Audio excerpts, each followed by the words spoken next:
Adakah yang begitu? Banyak hantu nih gentayangan. Giliran dioperasi, giliran dirazia sama santri sama laskar, nyalahin santri, nyalahin laskar. Padahal dia masih umat Islam. Alasannya saya lapar, saya haus. Emang supaya lapar, dodol perintah puasa itu. Supaya haus, dodol, supaya puasa tuh. Kenapa diperintah puasa? Supaya merasa lapar dan merasa haus. Kenapa supaya merasa lapar dan merasa haus? Agar kita sadar diri. Jangan sampai membuat lapar orang, jangan sampai membuat haus orang. Karena haus dan lapar itu menyakitkan, betul. Makanya di para pejabat harusnya puasa paling duluan nih kayaknya nih orang nih. Biar tahu kalau korupsi itu menyengsarakan rakyat, betul. Kali-kali dia merasa sengsara, laparnya, perutnya lapar, betul. Nah itu tujuannya. Karena ada razia nih, waduh Pak Ustadz saya mah lapar. Emang lu doang yang lapar? Yang namanya puasa itu ya lapar, yang namanya puasa itu ya haus, betul. Tolonglah para pemuda. Sekarang begini, bulan Ramadan itu kan bulan suci umat Islam. Kalau bukan kita yang jaga, yang hormatin bulan Ramadan, siapa lagi? Makanya tolonglah, jangan sampai namanya ngabuburit, bawa motor dari rumah nongkrong, ternyata malah ngerokok di pinggir jalan. Adakah yang begitu? Adakah yang begitu?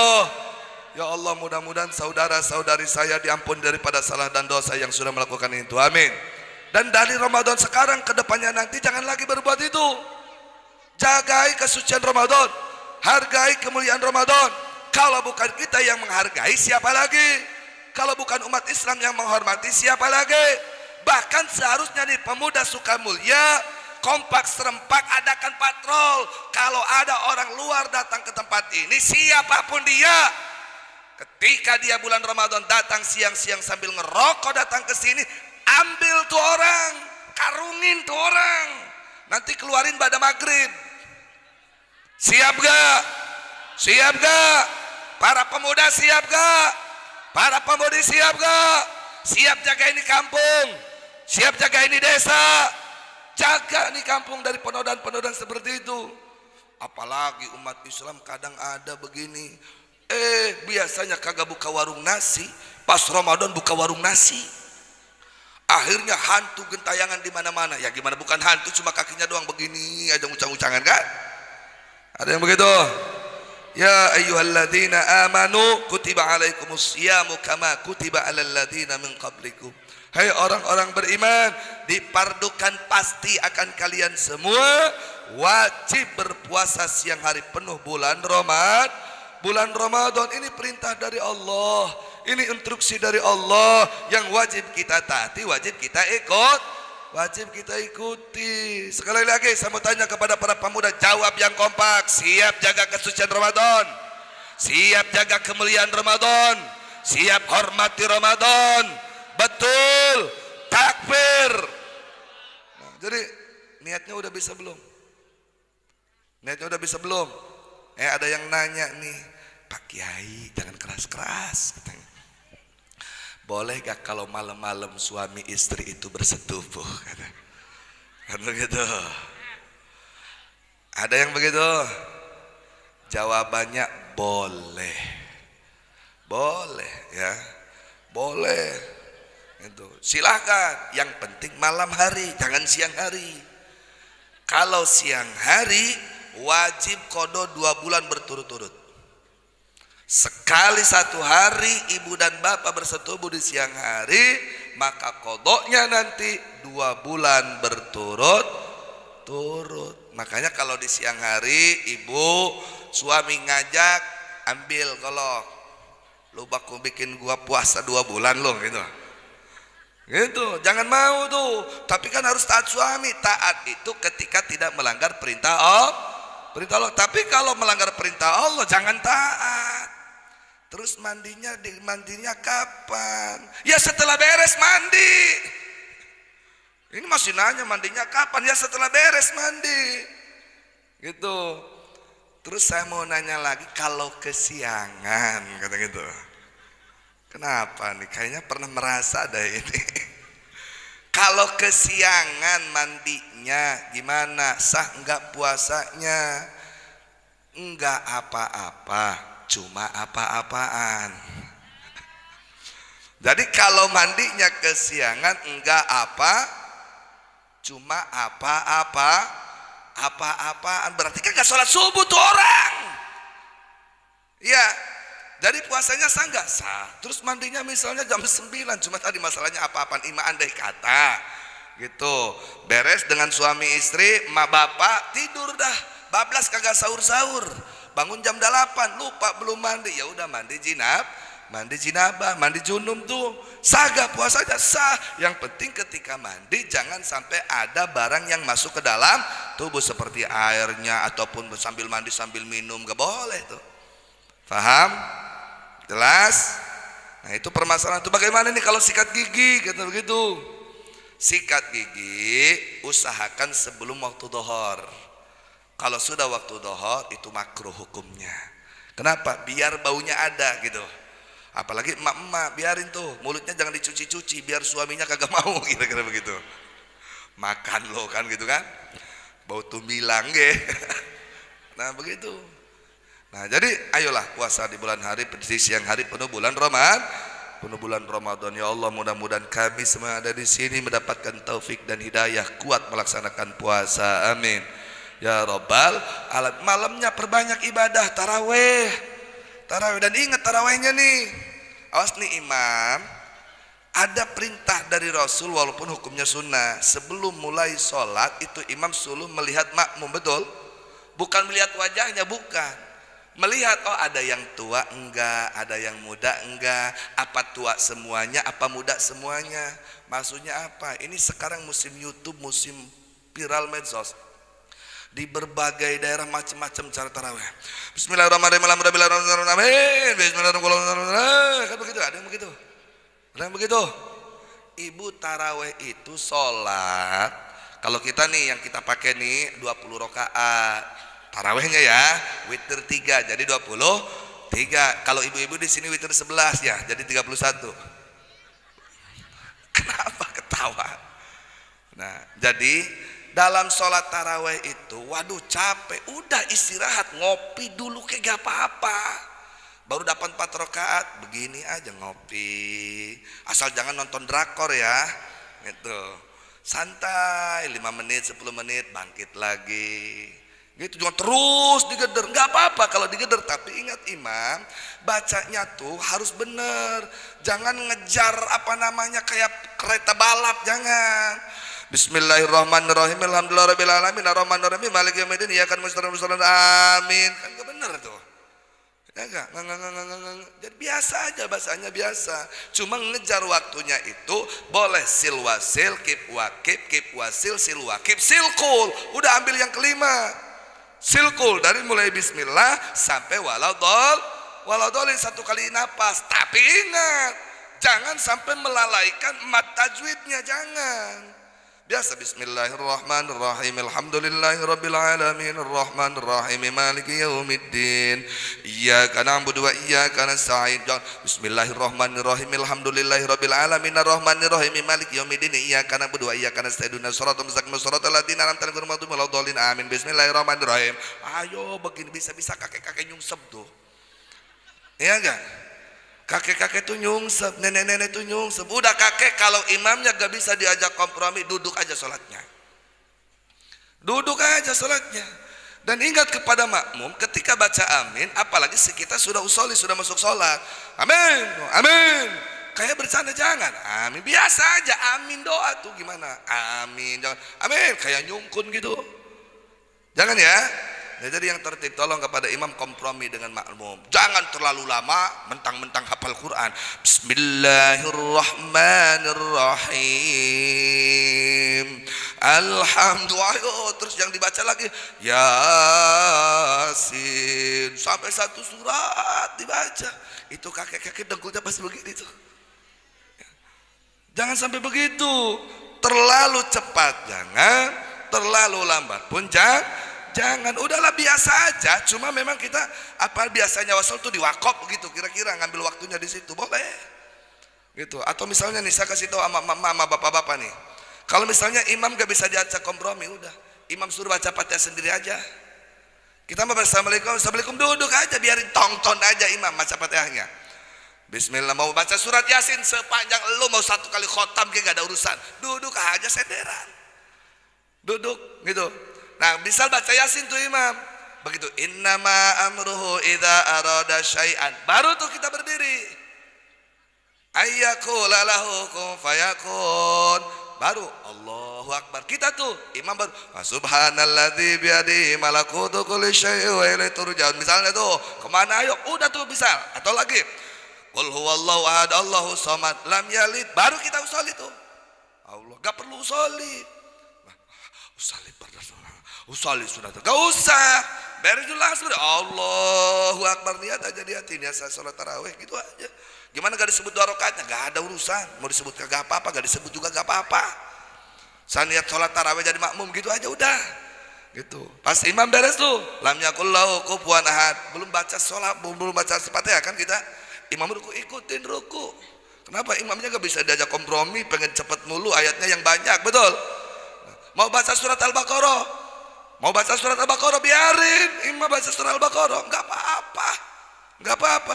Makmum duduk lesehan, tonton aja imam sendirian, gitu. Setelah 1 ayat lagi beres, baru makmum berdiri. Allahu Akbar, pinter gak kalau begitu? Ya daripada capek begini, bisa-bisa nyium pantat orang kalau begitu. Ya saking lamanya kan, saking cepatnya begini, nanti bisa nyungkruk tuh orang. Nah, sekali lagi saya ingatkan, dalam taraweh itu jangan sembarangan, jangan mentang-mentang sunnah, biasa aja kita tertib, gitu. Paham ya? Jelas? Nah, jadi kita kalau ingin hidup bahagia mulia dunia akhirat ya ikut Nabi, gitu. Nah, ini subhanalladzi asra bi abdihi, itu bagian ayat keimanan. Semuanya diikat dalam kalimat la ilaha illallah Muhammadur Rasulullah. Kedua bagian keislaman, minal masjidil harami ilal masjidil aqsa alladzi barakna haula. Nah, ini bagian keislaman. Kita tadi meyakini tiada Tuhan selain Allah, meyakini Nabi Muhammad utusan Allah, meyakini kesucian Allah, meyakini kemuliaan Rasulullah. Praktekkan dalam kehidupan sehari-hari. Minal masjid ilal masjid. Ayo jangan tinggalkan masjid. Kegiatan-kegiatan positif lakukan di masjid. Taraweh, puasa, zikiran, tahajud, iktikaf, gak apa-apa di masjid. Walaupun ada keterangan sholat sunnah-sunnahnya di rumah. Tapi demi syiar, demi mensyiarkan, demi menghidupkan malam, membangkitkan semangat umat Islam, ayo lakukan di masjid. Gitu, jangan di masjid itu beres sholat 5 waktu udah beres kosong, jangan begitu. Lakukan tadarus, lakukan taraweh, lakukan diskusi ilmiah, lakukan di masjid, hidupkan masjid. Itu namanya bagian keislaman. Dan saya ingatkan lagi tadi, saya lupa. Ini fenomena dibangkit-bangkitkan lagi. Fenomena ini terkait tentang kerasulan. Nabi Muhammad itu adalah utusan Allah, yakin? Dan yakinkan ibu bapak, tidak akan ada lagi nabi yang diutus oleh Allah setelah diutusnya Nabi Muhammad. Artinya apa? Begini, tidak ada lagi nabi selain daripada setelah Nabi Muhammad. Kenapa saya sampaikan ini? Saat ini ada kelompok-kelompok kiai, ustadz, ini dipelopori di Jawa Barat, bahwa orang Ahmadiyah, bukan Muhammadiyah, awas loh, Ahmadiyah yang mengaku Mirza Ghulam Ahmad, tukang jualan martabak di India, sebagai nabi. Dan kiai mengatakan itu masih Islam. Hati-hati ibu. Wajib diiktikadkan, wajib diyakini tidak ada lagi nabi setelah Nabi Muhammad. Ketika ada orang ngaku-ngaku ada nabi setelah Nabi Muhammad, orang tersebut bukan orang Islam.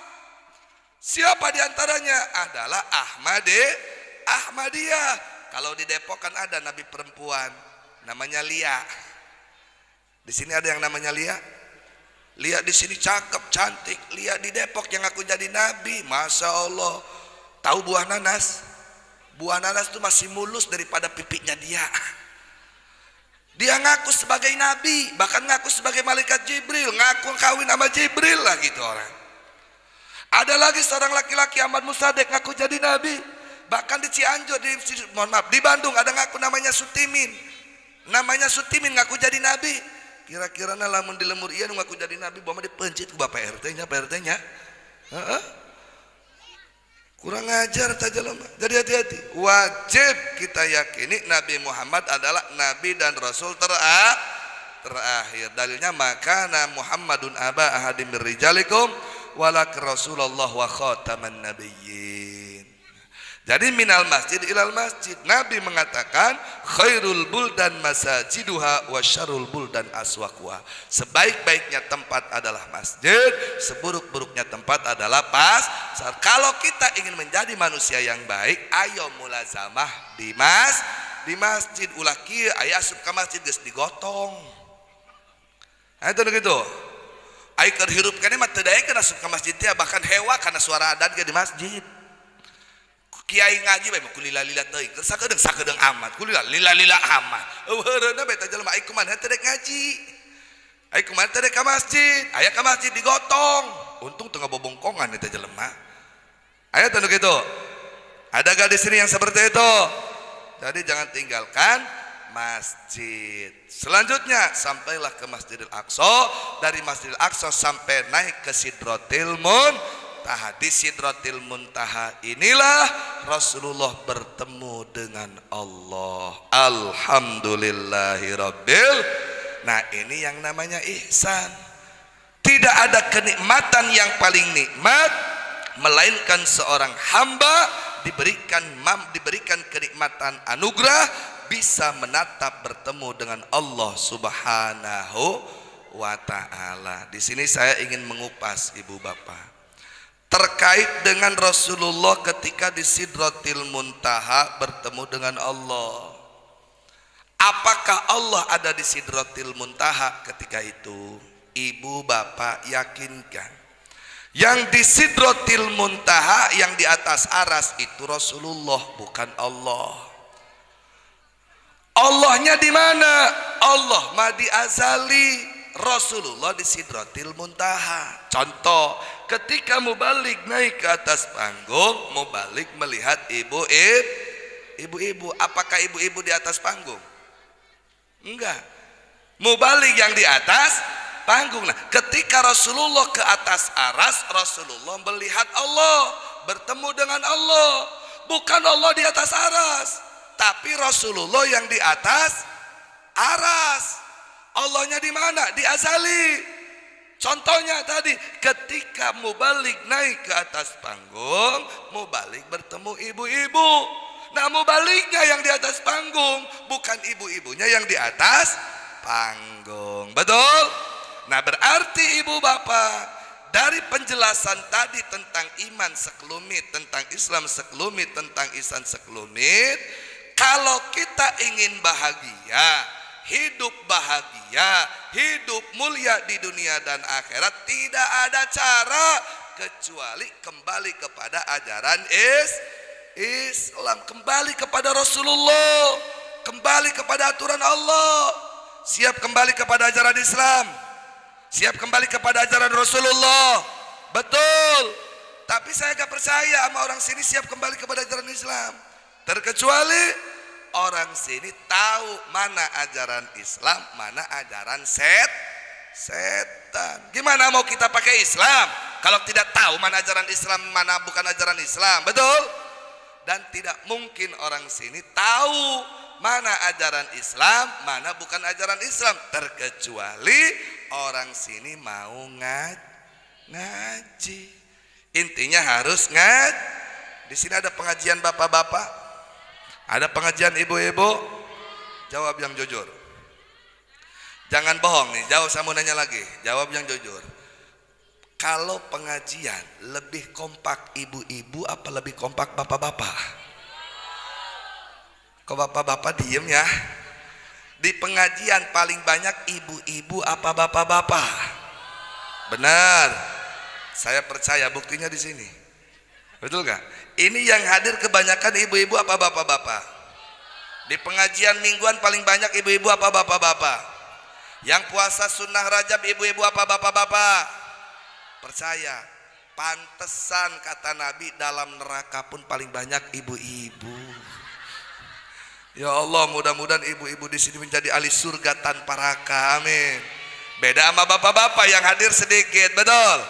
Di pengajian yang hadir sedikit, betul. Makanya Nabi pun pernah mengatakan bapak-bapak paling sedikit dalam surga, kata Nabi. Beda dengan emak-emak. Kalau emak-emak paling banyak dalam neraka, kalau bapak-bapak paling sedikit dalam surga. Kenapa? Kenapa, Pak? Ya omong dari nabinya begitu.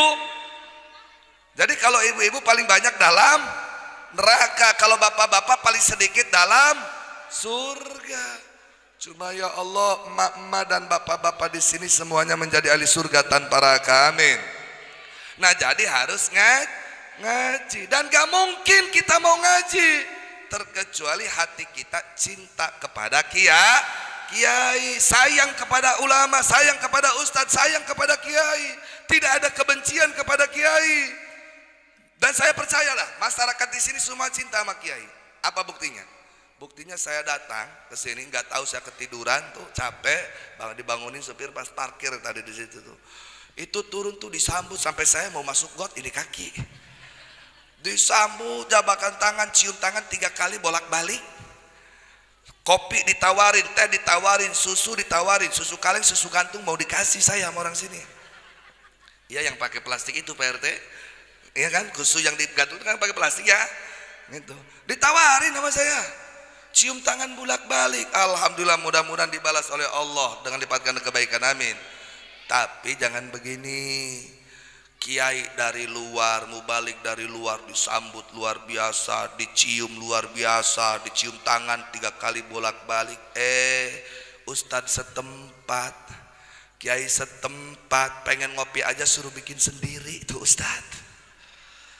Di malaman pengajian bawa termos, bawa nampan, ada gelas, ada teh, ada kopi, ada gula, rokok 1 bungkus. Ustadz kalau mau ngopi bikin aja ya, mana demennya. Ada yang begitu? Ada yang begitu? Ibu, orang sini tahu praktek sholat, praktek wudhu, praktek puasa bukan karena mau balik di luar, bukan. Tapi karena kiai di sini, karena ustadz di sini. Sejago-jagonya mau balik dari luar, dikasih waktu 3 jam, dia tidak akan bisa menjelaskan secara detail tentang caranya sholat, tentang caranya wudhu, tentang caranya puasa, gak bakalan bisa. Orang sini tahu praktek puasa, tahu praktek sholat, tahu praktek wudhu dari ustadz di sini, dari kiai di sini. Kenapa yang dari luar begitu dihormati, kiai di sini lewat aja kagak ditanya? Orang sini sehat apa sakit? Sehat apa sakit? Jadi kiai di sini yang harus diutamakan, betul. Siap hormati kiai, siap sayangi kiai, siap hormati guru, siap jaga guru. Apalagi nih Kang, nih Bapak RT jagoan kita nih, insya Allah soleh, amin. Hati-hati ustadz-ustadz dan kiai-kiai saat ini banyak ancaman. Keluar dari masjid tiba-tiba ditusuk mati. Beberapa tahun yang lalu kan di Cikande begitu. Kiai habis ngaji dipenggal kepalanya, bahkan di daerah di Bekasi mau masuk ke masjid ditusuk, disobek-sobek perut dan ususnya. Di Jawa ba'da sholat asar mau itu DKM sebagai kiai dibantai di depan masjid. Makanya saya minta jaga ustadz setempat, jaga kiai setempat. Kenapa? Karena dari ustadz dan kiai itulah kita tahu halal dan haram, tahu mana yang benar mana yang salah, tahu praktek sholat praktek puasa. Karena kiai setempat. Siap jaga kiai, siap hormat kiai, betul. Ketika kita cinta dengan kiai, maka kita akan mau ngaji. Ketika kita ngaji, akan dikasih tahu hukum oleh kiai, dikenalkan kepada Allah, dikenalkan kepada Rasulullah. Setelah dikenalkan kepada Rasulullah, maka insya Allah akan mengenal Allah Subhanahu wa ta'ala. Itulah puncak iman, Islam dan ihsan. Kita tidak akan bisa memperkuat terkecuali dengan cara pengajian. Hanya itu yang dapat saya sampaikan. Terima kasih atas perhatiannya. Mohon maaf atas segala kurang dan lebihnya. Sekali lagi saya pesan terkait bulan suci Ramadan, yuk kita jaga, yuk kita hormati bulan suci Ramadan, dan mudah-mudahan kita semua yang ada di sini hidup bahagia dunia dan akhirat. Amin ya rabbal alamin. Mohon izin kepada para kesepuhan, karena saya langsung harus ngisi lagi acara di Cengkareng, tidak bisa mampir kembali. Mohon doanya supaya sehat walafiat. Hadanallahu wa yakum ajmain. Wassalamualaikum warahmatullahi wabarakatuh.